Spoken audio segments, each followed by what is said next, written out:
Mon mari et moi, on a pour habitude de dire que la chance n'existe pas, qu'il s'agit d'une opportunité qui se présente à un moment où on est disponible. Un jour, on était en balade, tout jeune fiancé, et on passe devant le zoo qui existait depuis bien des années. Il s'appelait le zoo des Mamelles.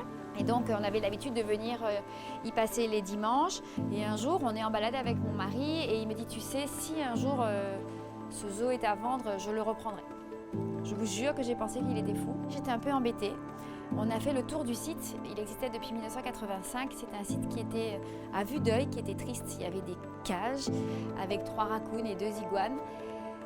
Et à un moment, je me rappelle d'un bac à tortues avec un grillage vert, affreux. Et donc je me suis assise sur ce bac et vraiment j'ai fait ça pour chercher l'inspiration et me dire comment je vais lui dire que c'est pas possible. Et Dieu soit loué, j'ai fait ça. Et quand j'ai fait ça, c'était extrêmement beau. Ce site était merveilleux. Il était 4 h de l'après-midi, le soleil rentrait dans les plantes, le vert n'était pas tout à fait le même vert selon les endroits où je regardais. Et je me suis entendue lui dire « pourquoi pas ?» Et tout est parti de là. Donc d'un pourquoi pas, parce que j'ai aimé cet endroit. C'était évident que l'environnement était tellement magique qu'il n'y avait pas grand-chose à faire pour que les gens le voient. Et donc voilà, l'aventure a démarré comme ça.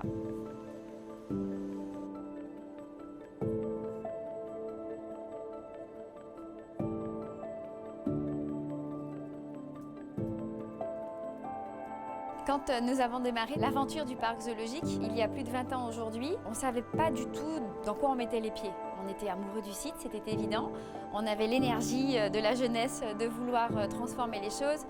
Mais on n'avait pas vraiment conscience qu'il s'agissait d'un marathon. C'est un de mes collaborateurs qui avait eu cette jolie parole en me disant « En fait, quand on travaille dans un zoo, c'est pas un sprint, c'est un marathon. » Et ça, c'est très vrai, parce que le métier du zoo, c'est d'abord un métier d'engagement de vie.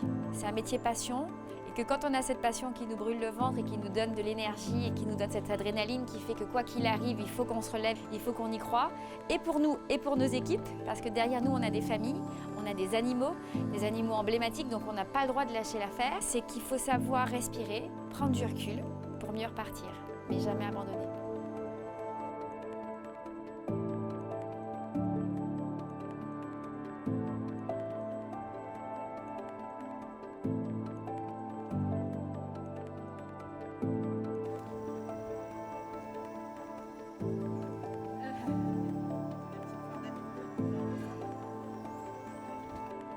Comme vous pouvez le voir, juste derrière moi, nous avons les makikatas, au milieu d'un enclos complètement naturel. La magie des zoos, ici, chez nous, c'est qu'ils sont dans leur environnement, à l'échelle de leur territoire. Les animaux sont vraiment dans un environnement qui est le leur. Ils n'ont pas besoin d'éléments superficiels pour pouvoir se réchauffer ou pour pouvoir se rafraîchir.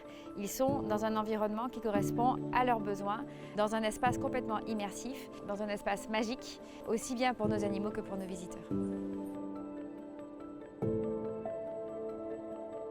La force de tout parc zoologique, c'est d'abord son équipe. Notre force, c'est tous ensemble. Chacun a sa place, a sa mission, chacun connaît son rôle, quel que soit le temps, quel que soit le jour. Nos équipes sont à pied d'œuvre pour s'occuper des animaux et faire en sorte qu'ils ne manquent de rien et que leur bien-être soit complètement assuré. Et en cela, je remercie nos belles équipes. Mon rôle en tant que vétérinaire du zoo de Guadeloupe, ça va être avant tout que les animaux ne tombent pas malades. Donc en fait, je vais mettre en place plein de soins et de protocoles de prophylaxie, c'est-à-dire des examens avant que les animaux tombent malades, des vermifuges, tout ça pour éviter justement qu'il y ait une maladie qui arrive. Je travaille main dans la main avec les soigneurs animaliers puisque c'est indispensable, c'est eux qui me font remonter les informations quand ils trouvent un comportement anormal ou qu'un animal n'est pas bien. Au zoo de Guadeloupe, on a un grand plateau technique qui me permet de faire presque toutes les interventions, que ce soit sur des grands félins ou jusqu'à des tout petits oiseaux. On a tout le plateau technique chirurgical, anesthésie gazeuse, radiologie, échographie. Après, il ne faut pas oublier que voilà, ça reste un métier passion. Il faut bien comprendre que je suis avec les animaux du parc zoologique beaucoup plus souvent finalement qu'avec ma propre famille. Donc ces animaux, on les aime profondément et on fait tout vraiment pour pas qu'ils tombent malades.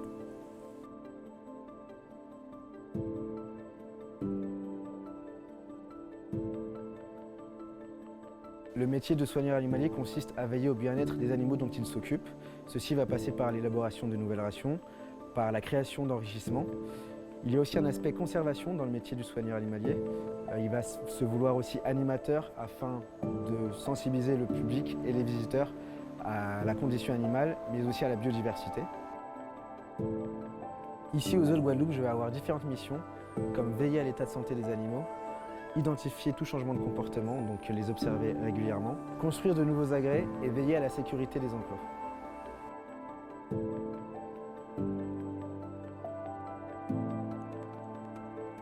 L'essence même d'un parc zoologique repose sur 3 missions, 3 obligations fondamentales. La conservation, la pédagogie et la recherche. La conservation se distingue en 2 volets. Vous avez ce qu'on appelle la conservation ex situ et la conservation in situ. La conservation ex situ, c'est toute la conservation qu'on va mettre en place au sein notamment des parcs zoologiques. C'est pour ça qu'on l'appelle ex situ, c'est-à-dire hors du milieu naturel où sont nés les animaux. Le HAZA, qui est l'Association européenne des parcs zoologiques des zoos, dont nous sommes membres, va nous confier des animaux qui sont menacés de disparition selon un programme qui s'appelle un programme européen de protection et d'élevage qu'on appelle un EEP dans notre jargon à nous. Donc les animaux qui sont classés EEP sont placés dans des parcs zoologiques. Par exemple ici vous avez le haras de Buffon, les makikata, le panda roux, ce sont des animaux dont nous avons eu la chance, on a demandé à recevoir ces animaux-là. Il y a un coordinateur qui travaille avec le HAZA dans un parc zoologique qui va dire ok, ce zoo-là de le HAZA prouve qu'il est suffisamment compétent pour recevoir cet animal-là. Il faut que les animaux, on espère qu'ils se reproduisent. Une fois qu'on a les bébés ne peuvent pas rester avec leurs parents indéfiniment, faute de quoi on perdrait de la génétique. Le coordinateur, quand le zoo dit voilà j'ai un surplus, c'est-à-dire que j'ai un animal qui doit partir parce que je ne veux pas qu'il se reproduise avec ses parents, le coordinateur va envoyer ces animaux-là dans un autre parc zoologique et ce, ainsi de suite. Ce sont des échanges entre parcs zoologiques. L'arrivée du premier jaguar au zoo de Guadeloupe a été un moment extraordinaire. Notre premier jaguar, c'était Victor, qui arrivait du zoo de Guyane. Évidemment, pour avoir les autorisations de présenter un jaguar au parc des Mamelles, ça a pris 2 ans de devoir expliquer aussi bien à la mairie, à la préfecture, qu'on était tout à fait capable d'héberger des jaguars et qu'on avait les compétences et le savoir-faire. Cette conservation ex situ, elle est extrêmement réfléchie et elle se passe entre parcs zoologiques agréés EHAZA qui travaillent sur la conservation de façon à ce qu'on puisse avoir cette espèce-là dans plusieurs endroits, dans plusieurs zoos et ainsi ça protège l'espèce puisqu'on va la rencontrer dans plusieurs parcs zoologiques qui eux-mêmes vont faire de la reproduction et ainsi le zoo peut remplir sa mission de conservation ex situ. Quand les animaux se reproduisent et qu'on arrive à placer des animaux dans différents parcs zoologiques pour que ces animaux-là puissent se reproduire et donc on ait une population suffisamment stable en parc zoologique, à ce moment-là, on peut commencer à réfléchir à de la réintroduction. Et c'est là qu'on rentre dans un volet qui est bien plus compliqué, bien plus sensible, qui est la conservation in situ, c'est-à-dire à l'endroit où les animaux sont nés et où les animaux vivent.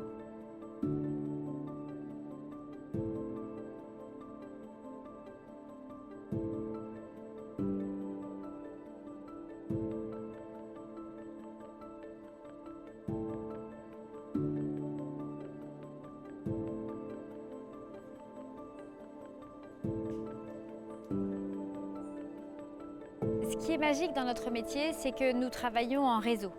C'est magique parce que c'est extrêmement rassurant. Nous avons la responsabilité de plusieurs espèces que nous hébergeons.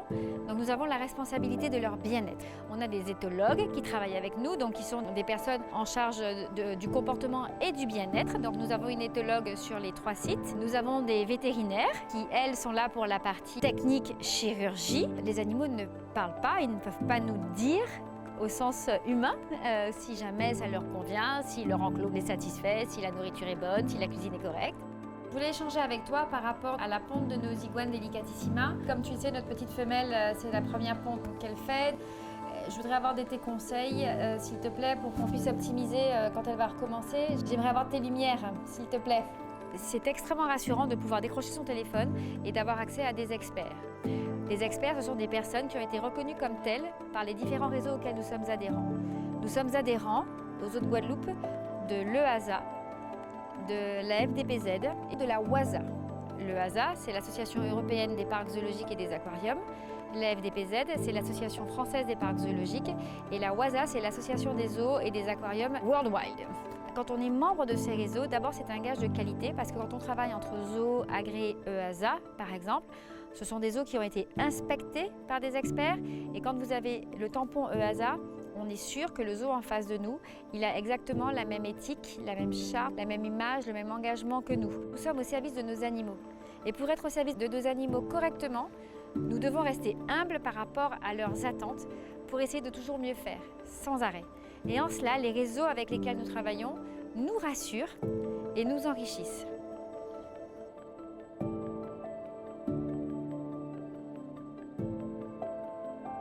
Nos zoos sont implantés en Guadeloupe, en Martinique et en Guyane, qui sont les berceaux de la biodiversité européenne. La biodiversité, elle se passe chez nous. Donc, quoi de plus évident que de commencer à soigner les animaux qui en avaient besoin dans nos territoires. SOS Faune Sauvage est une association, un centre de soins qui a été créé à la demande des services vétérinaires de la Guadeloupe parce qu'on nous amenait des ratons laveurs malades, blessés, et qu'un zoo, en tant que tel, n'avait pas le droit de récupérer des animaux de l'extérieur. C'est-à-dire qu'on ne va pas mettre un animal qui vient de l'extérieur, qui est malade, on ne sait pas pourquoi il est malade, on ne va pas le mettre dans notre parc. D'abord parce que c'est interdit, et ensuite parce que sanitairement, ça peut être très dangereux pour nos animaux. Et donc, la seule opportunité juridique de nous laisser le droit de soigner les ratons laveurs, c'était de créer un centre de soins. Tout naturellement, on s'est mis à soigner pas seulement des ratons laveurs, mais toute espèce d'animal de la faune sauvage en détresse. On avait communiqué pour expliquer à la population que tout animal de la faune sauvage, blessé ou divagante, pouvait être apporté au centre de soins pour récupération, soins autant que faire se peut, puis relâché dans leur environnement naturel dès lors que c'était possible. Donc c'était pour nous une évidence que de créer ces centres de soins adossés aux parcs zoologiques qui les financent en grande partie grâce au soutien logistique, que ce soit les équipes, que ce soit le matériel, que ce soit les locaux. Le centre de soins aujourd'hui a plus de 20 ans. C'est une association qui est pérenne. Ces équipes ne comptent pas leurs heures parce qu'un centre de soins, vous ne savez jamais ce qui va vous tomber dessus le matin. C'est comme un hôpital, hein. Les animaux nous sont apportés, on nous appelle, voilà, il y a un animal en détresse, il faut le soigner, ça peut être la nuit, ça peut être très tôt le matin, c'est souvent le week-end. Ce sont les parcs zoologiques de Guadeloupe, de Martinique et de Guyane qui financent tout ce travail que vous ne voyez pas, puisque tout se passe, ce sont les animaux qui doivent être relâchés. Donc notre centre de soins ne se visite pas, mais les animaux sont bien présents. Et à chaque fois qu'on relâche un animal, à chaque fois qu'on peut sauver un animal, eh bien c'est grâce à vous, parce que ce sont vos entrées qui nous permettent de travailler, qui financent les parcs zoologiques, qui eux-mêmes financent le centre de soins. Merci, merci, merci de votre soutien.